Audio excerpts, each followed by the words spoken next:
Assalamualaikum warahmatullahi wabarakatuh. Perkenalkan, nama saya Nanang Muhammad Akbar. Saya dari Prodi Ekonomi Pembangunan. Pada kesempatan kali ini saya akan menjelaskan sedikit gambaran umum mengenai pasar modal syariah.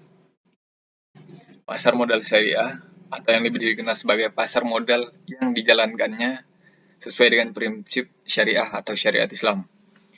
Pasar modal syariah memiliki dua peranan penting. Yang pertama, sumber pendanaan bagi perusahaan yang ingin mengembangkan usaha melalui penerbitan efek ataupun surat berharga. Yang kedua, sarana investasi bagi investor yang bersifat universal tanpa melihat latar belakang, agama, suku, dan ras tertentu.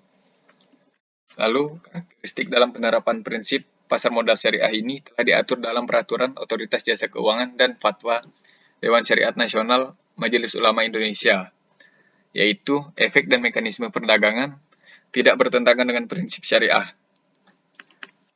Lalu terdapat beberapa jenis surat berharga atau efek syariah di pasar modal, seperti saham syariah. Secara konsep, saham tidak bertentangan dengan prinsip syariah karena saham merupakan bukti penyertaan modal kepada perusahaan dan investor yang akan mendapatkan bagi hasil berupa dividen atau keuntungan sama rata. Tidak semua saham dapat langsung dikategorikan sebagai saham syariah. Saham syariah dapat dikategorikan jika ada dua hal, yaitu satu, saham yang diterbitkan oleh perusahaan yang secara aktif mendeklarasikan sebagai perusahaan syariah. Lalu yang kedua, saham yang diterbitkan oleh perusahaan tidak menyatakan kegiatan usaha perusahaan sesuai syariah, namun perusahaan tersebut memenuhi kriteria syariah. Daftar efek syariah untuk dapat disebut sebagai saham syariah, perusahaan atau penerbit harus memenuhi dua karakteristik. Yang pertama, kegiatan usaha perusahaan tidak boleh bertentangan dengan prinsip syariah. Dan yang kedua, rasio keuangan yang terdiri atas rasio utang berbasis bunga terhadap total aset perusahaan tidak boleh lebih dari 45%. Dan rasio pendapatan non-halal terdapat terhadap total pendapatan perusahaan tidak boleh lebih dari 10%. Saham yang memenuhi kriteria dimasukkan sebagai bagian dari daftar efek syariah atau yang biasa disebut DES.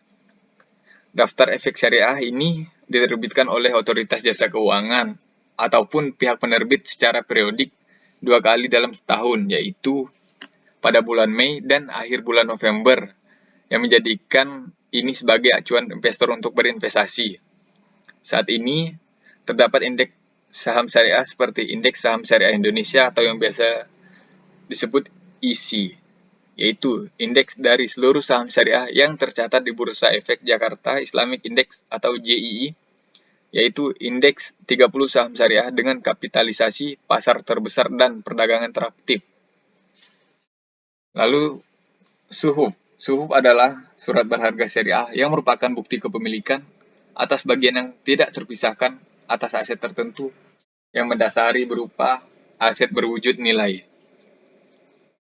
Lalu masuk ke reksadana. Reksadana syariah merupakan salah satu jenis investasi kolektif yang dikelola oleh manajer investasi yang sudah memperoleh izin dari Otoritas Jasa Keuangan.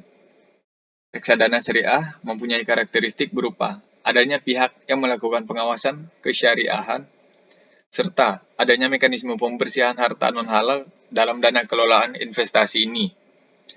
Produk reksadana syariah ini sangat cocok bagi masyarakat yang belum memiliki waktu ataupun yang belum bisa terbilang ahli di bidang investasi ini.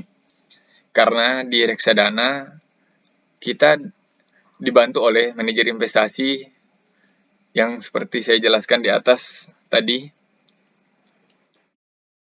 Dan penjelasan dari saya ucapkan terima kasih. Wassalamualaikum warahmatullahi wabarakatuh.